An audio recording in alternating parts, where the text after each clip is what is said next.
안녕하십니까. 광주 전남권 뉴스입니다. 고흥군청 직원이 공공근로 예산을 횡령한 사건이 최근 감사원 감사에서 드러났죠. 다른 공무원이 물품을 구매하면서 돈을 빼돌린 사실이 또 드러났습니다. 건익위원회의 청렴도 평가를 앞두고 고흥군에 비상이 걸렸습니다. 보도에 정기룬 기자입니다.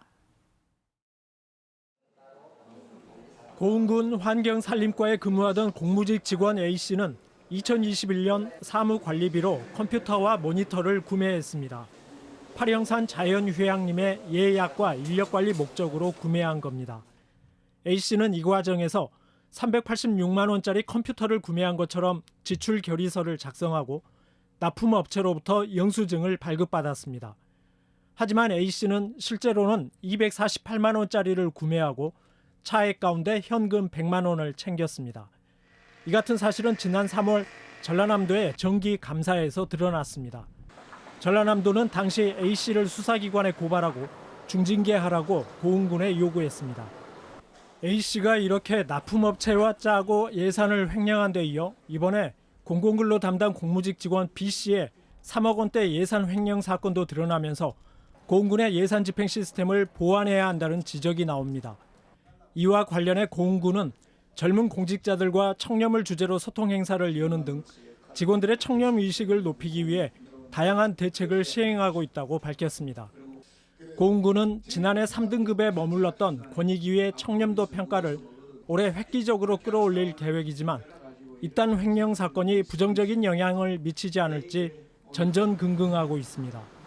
KBS 뉴스 정길훈입니다. 전남 지역을 대표하는 관광지 가운데 하나가 담양의 메타세쿼이어 길인데요. 지역민과 관광객의 사랑을 받았던 초록빛 숲길에 나뭇잎이 갈색으로 변하는 갈변 현상이 심각한 것으로 나타났습니다. 곽선정 기자의 보도입니다. 시원한 초록빛 물결이 이어지는 담양 메타세콰이어 숲길. 지난 2002년 산림청이 선정한 아름다운 거리숲 대상을 받았고 2006년에는 건설교통부의 한국의 아름다운 길 100선에 꼽히기도 했습니다. 초록을 보면 마음에 평안이 오잖아요. 그래서 이 자연 경관 느끼면서 이 더위에 초록을 보면 좀 더위도 가시고. 그런데 지금은 예년의 싱그러운 초록빛을 보기 어렵습니다. 메타세콰이어 나무는 보통 10월 초부터 단풍이 들기 시작하는데요. 이 단풍과는 다르게 지난 8월 초부터 나무의 잎이 갈색으로 변하는 갈변 현상이 나타나기 시작해 지금은 이렇게 나무 대부분의 잎들이 갈색으로 변했습니다. 담양군이 전문 업체에 의뢰한 결과 올해 불볕더위로 인해 나뭇잎이 화상을 입는 이른바 볕 대임 피해를 본 것으로 확인됐습니다. 또 긴 장마까지 겹쳐 고온 다습한 날씨에 해충이 급증한 것도 원인으로 분석됐습니다. 이에 따라 오는 21일까지 해충을 제거하고 나뭇잎에 직접 영양제를 공급해 생육 환경을 개선하는 작업이 진행됩니다. 방문객과 관광객들의 불편을 최소화하기 위해 작업은 새벽 시간대에 이뤄집니다. 농작물이든 일반 수목이든 간에 햇빛이 강하면 타들어가는 현상이 발생하게 되었습니다. 토양 개량이라든지 유공강 설치, 그다음에 가지치기를 하면 원래도 생육 환경이 훨씬 나아질 거라고 생각하고 있습니다.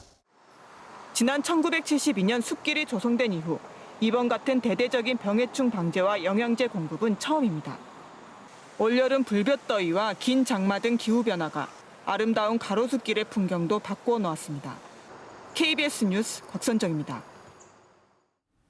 오는 23일 서울에서 열리는 기후정의 행진에 참여하는 광주 참가단이 동참을 호소했습니다.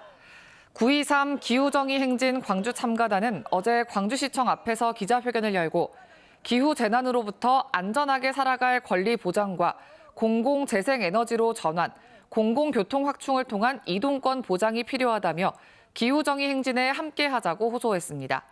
참가단은 또 신공항 건설과 국립공원 개발 사업을 중단하고 대기업과 부유층 등 기후위기와 오염 주유발자에게 책임을 물어야 한다고 주장했습니다.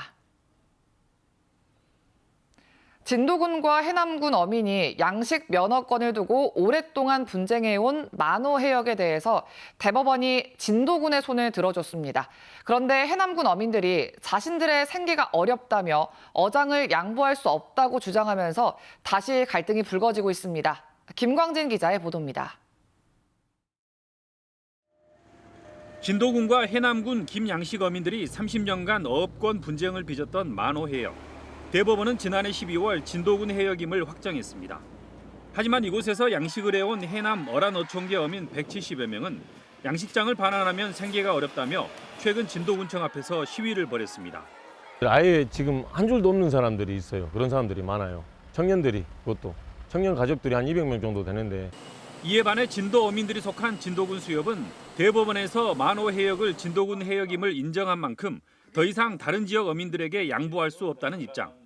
여기다 진도군 수협은 올해 50% 그리고 오는 2030년에 50%라는 양식장 반납 조건 대신 올해 10%, 2030년 90% 반납으로 완화했는데도 해남 어란 어민들이 받아들이지 않고 있다고 비판하고 있습니다. 잘못했다고 큰절까지 올린 사람들이 지금 행위는 대법원 판결을 못 따르고 무조건 전체 다 주라는 거예요. 이거 말도 안 되는 행위 아닙니까? 깊어지는 갈등에 전남도는 양식 면허 반납을 올해 10%, 2030년은 협상 후 결정이라는 중재안을 내밀었지만 오히려 대법원의 결정을 따르지 않는다는 비판을 받고 있습니다. 진도 어민들도 알고 있죠. 그 대저장도 받았고 그런다는 것을. 그래서 저희들은 또 그래서 해남 사람들도 몰아내면 어떻게 하겠냐. 이 사람들 생계도 있고 그래서 저희들이 좀 강경하게 나가기도 했고 했습니다.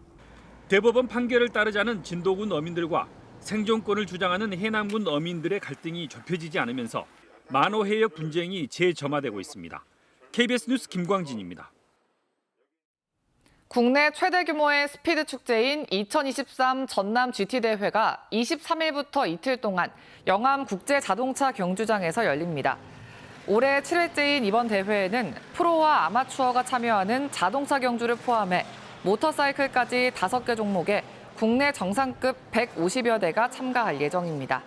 또 전 세계적으로 많은 인기를 얻고 있는 400cc 미만급 모터사이클 종목으로 14바퀴를 빠르게 주행한 순서로 순위가 결정되는 스포츠바이크 400도 진행됩니다.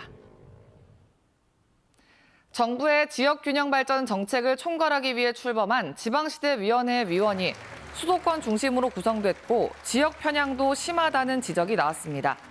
광주경실련과 지방분권, 경남, 충남연대 등 7개 지역 시민단체는 어제 자료를 내고 지방시대위원회 1기 민간위원 명단을 분석한 결과 19명 중 9명이 서울 지역 인사로 나타났다며 지방시대를 구현할 수 있을지 우려된다고 밝혔습니다. 이들 단체는 또 충청권과 제주도, 광주 지역은 단 1명도 위원으로 위촉되지 않았다며 남은 위원 2명은 소외 지역을 반드시 포함한 비수도권 인사가 위촉돼야 한다고 주장했습니다. 남해화학 사내하청 노동자들이 원청을 상대로 근로자 지위를 인정해달라며 낸 소송에서 최종 승소했습니다. 대법원은 남해화학 사내협력업체 직원 45명이 남해화학을 상대로 제기한 소송에서 사측의 상고를 기각하고 원고 승소 판결한 원심을 환정했습니다. 앞서 항소심 재판부는 노동자들이 원청의 지휘 감독을 받으며 2년 이상 일한 점이 인정된다며 직접 고용 의무가 있다고 판결했습니다.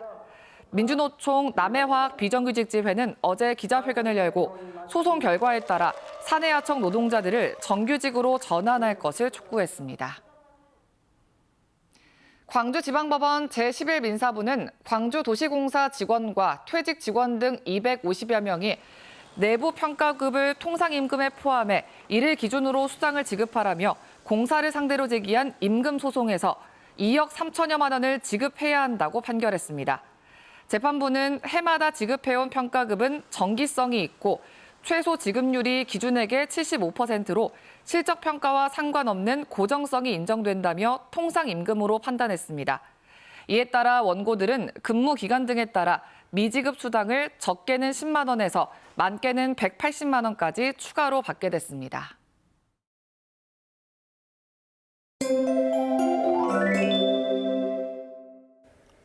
내일까지 강하고 많은 비가 내리겠습니다. 현재 레이더 영상 보시면 서해상에서 비구름이 점차 유입되고 있는데요. 오전 중에 광주 전남 대부분 지역으로 확대되겠습니다. 이번 비는 오늘 늦은 오후부터 내일 아침 사이에 강하게 내리겠습니다. 전남 해안 지역은 시간당 30에서 50, 전남 동부 남해안 지역은 시간당 60mm 이상의 폭우가 예상되고요. 오늘 오후에 서해안 지역은 호우특보가 발표될 것으로 보입니다.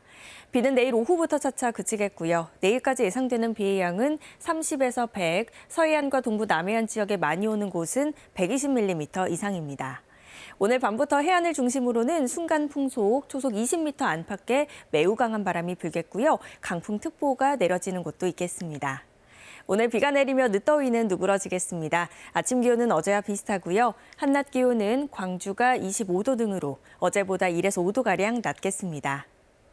순천의 낮 최고 기온 25도, 여수 26도에 머물겠습니다. 목포의 한낮 기온 25도, 무안 27도, 강진 26도가 예상되고요. 신안을 비롯한 도서 지역은 25도에서 26도로 선선하겠습니다. 서해남부 먼바다는 풍랑주의보가 발효 중인데요. 물결이 최고 5m로 매우 높겠고요. 점차 나머지 해상으로도 특보가 확대되겠습니다. 내일 비가 그치고 나면 낮 기온은 다시 오르는데 아침 기온이 크게 내려가겠습니다. 환절기, 감기 조심하셔야겠습니다. 날씨였습니다. 9월 20일 뉴스광장 마칩니다. 시청해주신 여러분 고맙습니다.